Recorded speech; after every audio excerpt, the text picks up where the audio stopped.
Senate इंतखाबात पे बात हो जाए और बताना आपको ये है हमने कि सेनेट की 48 नशस्तों पर 2 अप्रैल को होने वाले सेनेट इलेक्शन के लिए उम्मीदवारों के कागजात नामजदगी की जांच पड़ताल का मरहला शुरू हो गया है। दीगर सियासी जमातों से मवाजना करें तो तहरीक इंसाफ का नए सेनेटर्स के लिए इंतखाब बड़ा दिलचस्प नजर आ रहा है। नाम बड़े इंटरेस्टिंग हैं। पीटीआई ने जुल्फी बुखारी, मुराद सईद, सनम जावेद, आजम सवाती समेत दीगर को सेनेट टिकट जारी करके बज़ाहिर जारहाना सियासत का पैगाम दे दिया है। अच्छी बात यह है कि नून लीग के बरक्स तहरीक इंसाफ ने अपने पुराने रहनुमाओं को सेनेट टिकट के लिए तरजीह दी है, विच इज़ गुड, क्योंकि वो कहीं गुम से गए थे और नाम भी उनके फ्लोट नहीं हो रहे थे, नज़र तो खैर वो लोग आ ही नहीं रहे।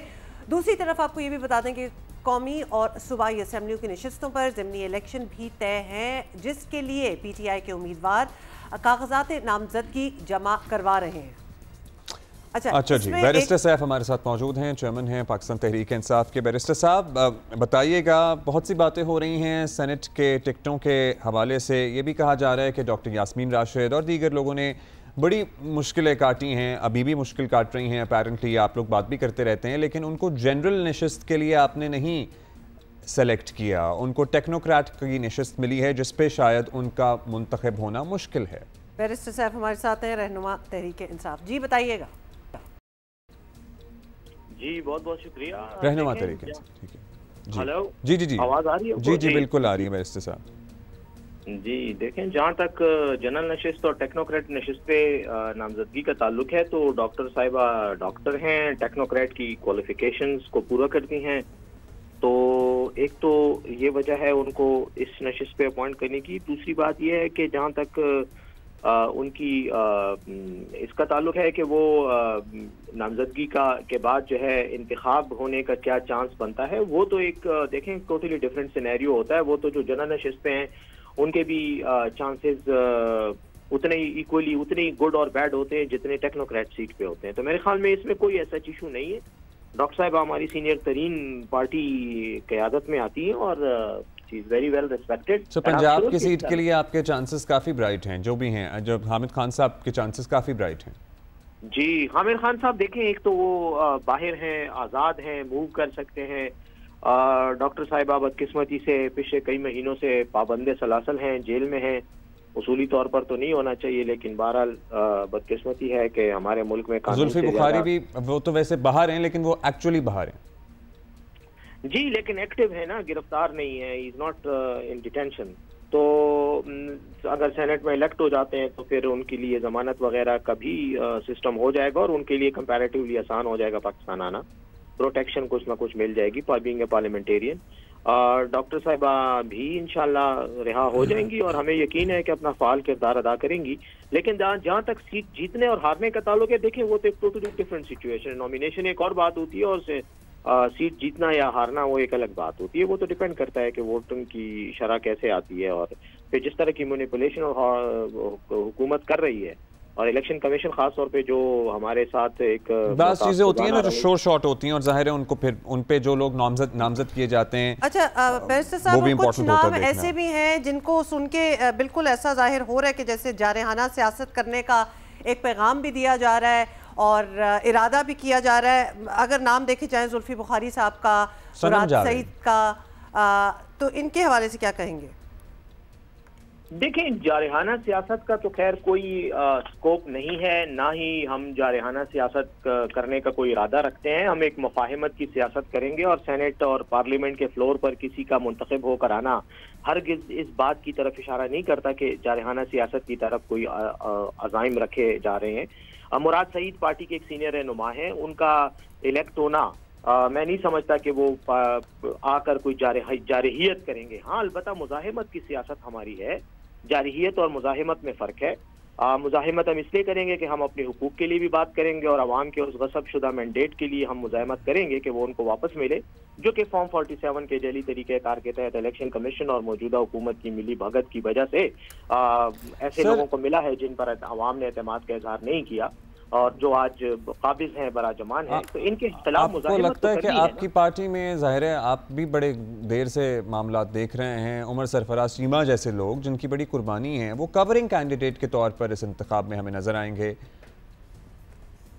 मेरे ख्याल में देखें जी, आपको मैंने बताया उमर सरफराज चीमा साहब भी जेल में हैं और कवरिंग कैंडिडेट पर उनको इसीलिए डाला गया है कि वो पार्टी के एक सीनियर रहनुमा हैं। रह गई बात, देखें मखसूस सीटें हैं, इतनी सीटें तो हैं नहीं, अगर होती तो सबको एडजस्ट किया जाता, लेकिन ये तो पार्टी पॉलिसी होती है। बाज केसेस में बाज उम्मीदवारों को कवरिंग दिया जाता है। इसका ये मतलब नहीं है कि अगर किसी को कवरिंग कैंडिडेट नामजद किया गया है तो वो उसको कोई अंडरमाइन किया जा रहा है या उसकी पोजीशन पे जो है वो कोई कंप्रोमाइज किया जा रहा है। तैयबा राजा साहबा की मैं देख रहा था ट्वीट सनम जावेद के बारे में भी आपकी कुछ लीडरशिप और सोशल मीडिया टीम्स ने लिखा हुआ था, बड़ी इन्होंने सोबतें बर्दाश्त की हैं। उन्होंने तैयबा साहबा ने कहा भाई सोबतें तो सबने बर्दाश्त की हैं, तो वहाँ पे भी कुछ चल रहा है। सनम जावेद को क्या एक क्यों फौकियत दी ऑनर दिया जा रहा है, मतलब उनकी सैक्रिफाइसेस के लिए उनका नाम को किस तरह जस्टिफाई करेंगे? सनम जावेद हमारी एक बहुत ही ज्यादा फाल कारकुन हैं, कुर्बानियां हैं, क्रेडिट पे हैं उनकी कुर्बानियां। जेल में रहने के बावजूद उन्होंने आज तक किसी पे कंप्रोमाइज नहीं किया अपने उसूलों पर, ना माफी मांगी, ना रोई धोई, बल्कि मुकाबला कर रही हैं सारे जबरो इस्तेबदाद का। अब फोकियत का कि तैयबा राजा को क्यों दिया गया और सनम जावेद को क्यों दिया गया और उसको क्यों ना दिया गया, इसको तो मैं ऐसे ही कहूंगा कि पाकिस्तान में बहुत अच्छे अच्छे एक्सपर्ट सहाफ़ी और एंकर मौजूद हैं, लेकिन आप दोनों को जियो ने इसलिए दिया कि आप के बारे में जियो की इंतजामिया के ख्याल है कि आप अच्छा प्रोग्राम कंडक्ट कर सकते हैं, तो इसलिए हमने उनको दे दिया। इससे क्या कोई फर्क पड़ता है? ये तो पार्टी की, उनको तैयबा राजा को हम कहीं और एडजस्ट करेंगे, इंशाल्लाह इन सबको इनकी कुर्बानियों का सिला मिलेगा। सर, इंट्रा पार्टी इलेक्शन वाला मामला आप बताइएगा, किस स्टेज पे है, किस स्टेज पे नहीं है, और जाहिर है आगे दीगर मामला जो बढ़ रहे हैं, क्या लगता है आपको जो एहतजाज 23 मार्च को होगा वो बस एक अलामती एहतजाज होगा या वो बस पहली स्टेज होगी आने वाले एहतजाजों की? जी देखें, इंट्रा पार्टी इलेक्शन तो हमारे हो गए हैं, नोटिफाई हो गए हैं और अब इलेक्शन कमीशन उस पर कोई एतराज आपको लगता है उठेगा मजीद? देखें, एतराज करने वाले तो एतराज करेंगे जाहिर है, लेकिन और कर भी रहे हैं। शायद कुछ लोगों ने कोई अदालतों में जाने का भी ऐलान किया हुआ है, लेकिन करने दें, ये तो होगा। वो तो जाहिर है हमारे खिलाफ तो बहुत सी कुव्वतें मतलब एक्टिव हैं, तो इससे फर्क कोई नहीं पड़ता। रह गई बात इसकी क्या नाम है, इलेक्शन कमीशन की, तो अब वो रिजल्ट जो है वहां पे रिकॉर्ड पे आ जाएगा, तो वो एक फॉर्मेलिटी जो लीगल है वो तो पूरी हो जाएगी। और बाकी जहां तक पार्टी के दीगर इश्यूज का ताल्लुक है तो वो अब मामले चल रहे हैं। हमारी जो लीगल रिक्वायरमेंट थी हमारे ख्याल में तो हमने पहले भी पूरी कर दी और थी। फिर आपको उम्मीद है कि निशान भी मिल जाएगा पार्टी को वापस?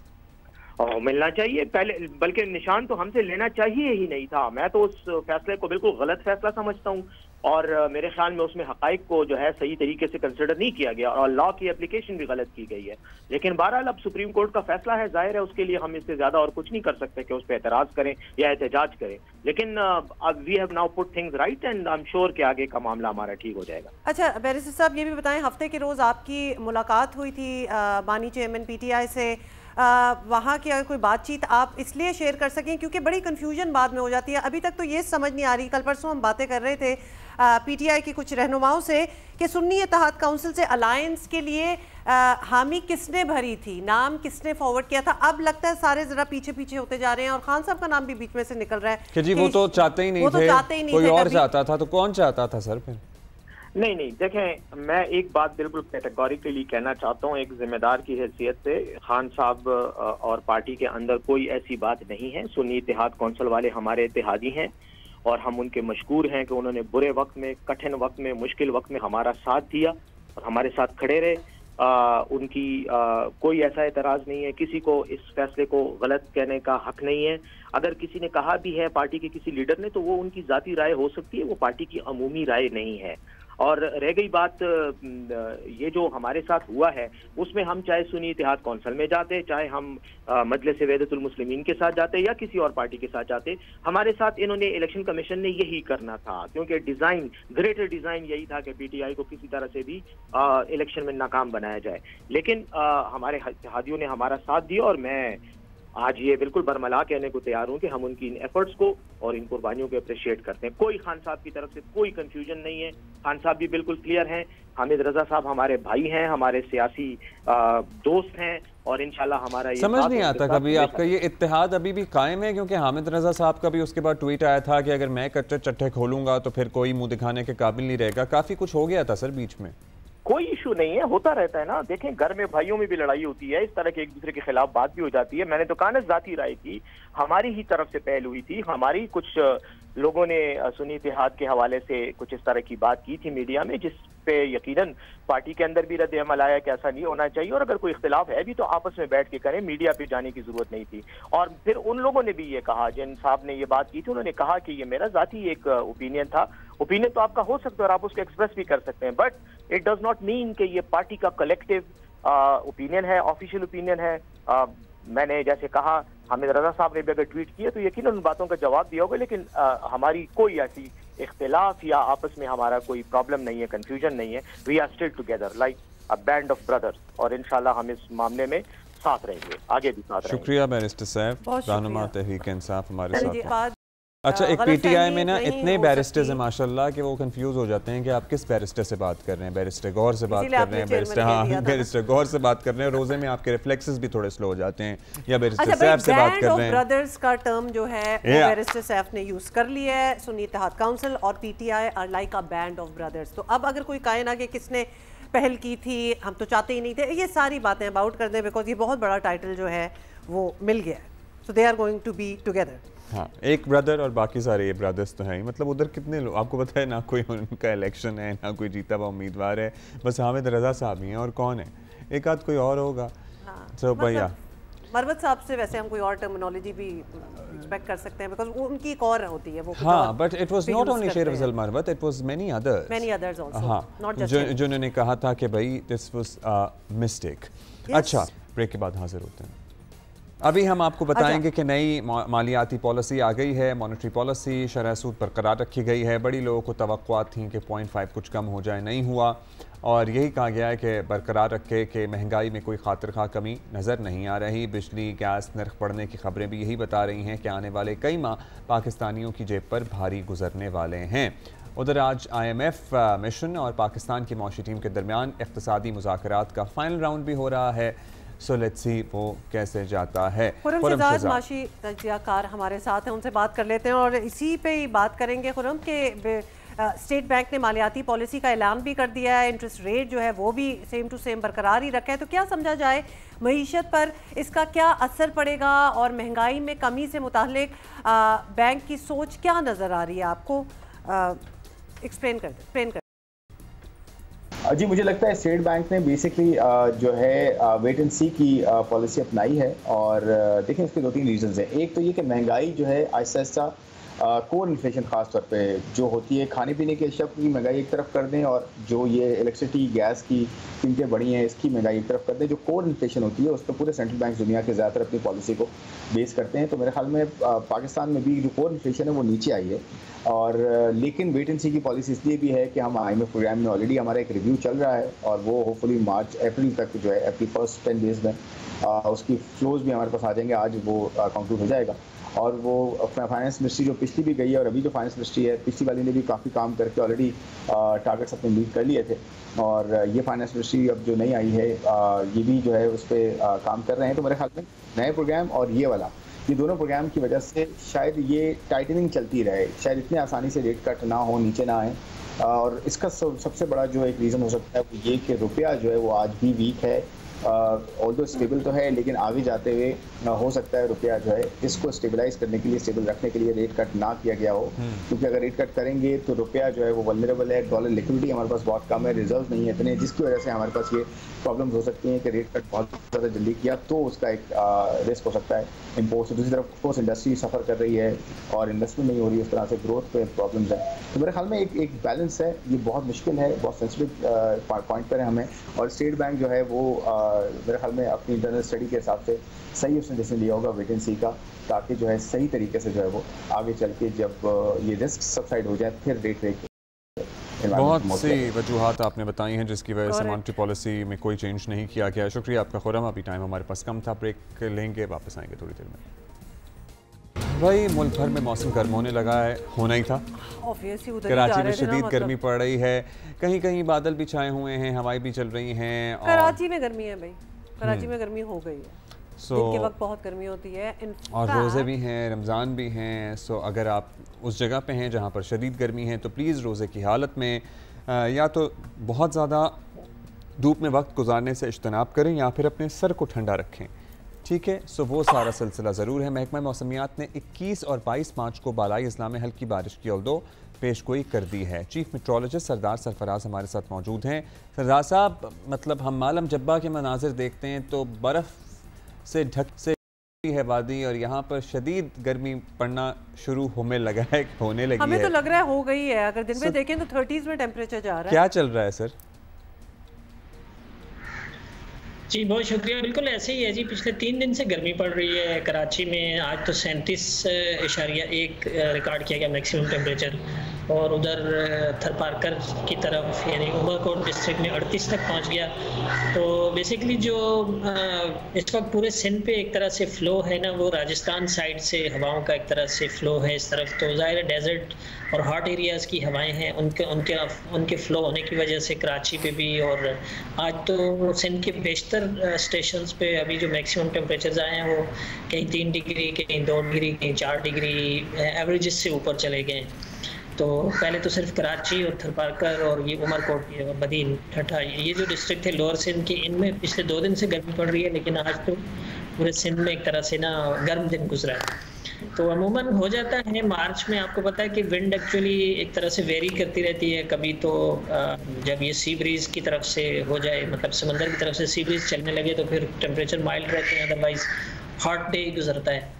लेकिन इसमें निस्बतन ये है कि बहुत ज़्यादा जैसे कहते हैं ना उकताने वाली गर्मी, इसलिए कि नमी का तनासुब खासा कम है। इस वजह ये दूसरी वजह ये भी है टेम्परेचर ज़्यादा शूट करने की कि बिल्कुल ड्राई विंड है, यानी 10, 11, 15% इस तरह से हवा में नमी का तनासुब है, तो उस वजह से पड़ रही है। 2 दिन मज़ीद, 2 या 3 दिन मैक्सिमम और हैं, उसके बाद फिर सी ब्रीज बहाल होगी तो कराची का वेदर बेहतर हो जाएगा। फिर 32 से 34 की रेंज में टेम्परेचर फिर रहने का इम्कान रहेगा। मतलब अभी जो सरदार साहब अभी जो मौसम है उससे बेहतर हो जाएगा, लेकिन ऑब्वियसली अब तो मौसम गर्मी जो है उससे बढ़ेगी।